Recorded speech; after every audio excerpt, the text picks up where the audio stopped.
তো বন্ধুরা, আপনাদের আজকের এমন একটা ট্রিক্স দেখাবো। এই ট্রিক্সের মাধ্যমে কিন্তু আপনি আপনার দৈনন্দিন জীবনে আপনার ফ্রেন্ড সার্কেলের আপনার পরিচিত যতগুলো নাম্বার আছে কন্ট্যাক্ট, এইটা কিন্তু জিমেইল ছাড়া আপনি কিভাবে জিমেইল থেকে অনেক সহজ, আপনি গুগল ড্রাইভ থেকে জিমেইল থেকে এর থেকে অনেক সহজ আপনি কন্ট্যাক্ট নাম্বারগুলো ব্যাকআপ করে রাখবেন। এইটা তাও আবার সারা জীবন ফ্রি।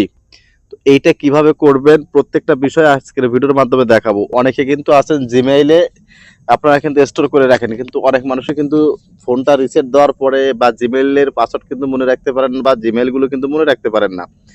তো তাদের জন্য কিন্তু আজকের এই বেটার বা বিকল্প যে মানে আপনার ট্রিক্স, এইটা কিন্তু কাজে লাগবে। কারণ এর মাধ্যমে কিন্তু আপনাকে কোনো ধরনের জিমেইল অ্যাকাউন্ট মনে রাখতে হবে না, আপনার অ্যাকাউন্ট খুলতে হবে না, কিচ্ছু করতে হবে না। জাস্ট এই ট্রিক্সটা ফলো করুন। তো দেখুন, আপনার কন্ট্যাক্ট লিস্টে ফোনের ভিতরে যতগুলো নাম্বার আছে সেটা আপনি স্টোর করে বা আপনি ব্যাকআপ দিয়ে রাখবেন। এইটা করার জন্য আজকে আমি আপনাদের দেখাবো, বিকল্প উৎস হিসেবে দেখাবো কি, এই যে দেখুন, মাই বাংলালিংক অর্থাৎ মাই বেল, এই একটা অ্যাপ্লিকেশন। আমরা সবাই জানি যাদের বাংলালিংক সিম আছে তারা প্রত্যেকটা মানুষ কিন্তু এই কাজটা করতে পারবো, ঠিক আছে। তো দেখুন, আমি এখান থেকে মাই বাংলালিংক অ্যাপ্লিকেশনটা আমি ওপেন করে নিতেছি। তো যারা অ্যাকাউন্ট কিভাবে করতে জানেন না তাদের জন্য ভিডিও ডেসক্রিপশন বক্সে লিংক দেওয়া আছে, আপনারা দেখে নিন। সবগুলো সার্ভিস কিন্তু আমরা এখানে দেখতে পারবো। দেখুন, তো সবচাইতে সহজ একটা পদ্ধতি আমি আপনাদের শিখা দেই। দেখুন, আমরা ব্যাকে চলে আসি, এই সার্চ মেনুতে আসবেন, অর্থাৎ সার্চ বাটনে ক্লিক করে দেবেন। এখানে যেখানে সার্চ অপশন আছে এখানে ক্লিক করবেন। দেখুন দেখুন এখানে আমরা সার্চ অপশনে ক্লিক করে দিচ্ছি। দেখুন এই যে চলে আসছে এখানে।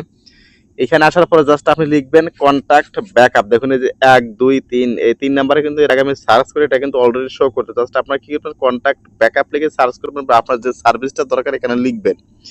তো জাস্ট যেহেতু দেখাবো কন্ট্যাক্ট ব্যাকআপ, তো এটাতে আমি ক্লিক করে দিব। দেখুন ক্লিক করার পর দেখুন এখানে বলতেছে যে আমার এখানে কিন্তু 572টা নাম্বার কিন্তু আমার এই সিমে বা মোবাইলে বা আপনার এই জিমেইলে কিন্তু আছে। অর্থাৎ আমার এই ফোনে 572টা নাম্বার সেভ করা আছে। তো জাস্ট এইটাকে যদি ফোনটা হারিয়ে যায় বা ফোনটা কখনো রিসেট হয়ে যায় বা সিমটাই নষ্ট হয়ে গেল, হারিয়ে গেল, তখন কিন্তু আপনি নাম্বারগুলো পাবেন না। তো এই ট্রিক্সটা যদি কাজে লাগান তাহলে কিন্তু আপনার নাম্বারটা স্টোরেই থাকবে। তো আপনি সেটা কিভাবে করবেন দেখুন, এই নাম্বারটা কিন্তু এখানে শো করতেছে। তো জাস্ট এখানে ডান পাশে দেখুন লেখা আছে ব্যাকআপ নাও। তো জাস্ট আমরা কি করব, ব্যাকআপ নাওতে ক্লিক করে দেবো, ঠিক আছে।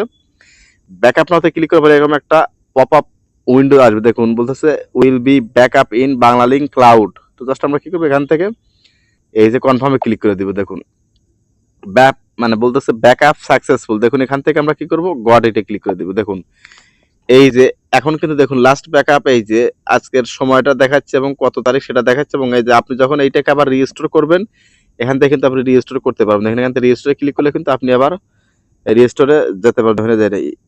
রিস্টোর এখান থেকে কিন্তু আপনি রিস্টোর করতে পারবেন। তো আপনার যদি কখনো ফোনটা হারিয়ে যায় বা সিমটা হারিয়ে যায় বা সামহাও কোনো নাম্বার আপনার দরকার, তখন কিন্তু আপনি এই অ্যাপে লগ ইন করে জাস্ট এই কন্ট্যাক্ট ব্যাকআপে আসবেন। আসার পর এখানে নিচে দেখবেন যে এইরকম লেখা আছে রিস্টোর এবং ব্যাকআপ নাও এবং রিস্টোর। জাস্ট আপনি রিস্টোরে ক্লিক করে কনফার্ম করলে কিন্তু আপনার সেগুলো কিন্তু আবারও রিকভার হয়ে যাবে। তো এই ট্রিক্সটা আপনারা কারা জানেন বা কারা নতুন দেখলেন অবশ্যই কমেন্ট করে জানান।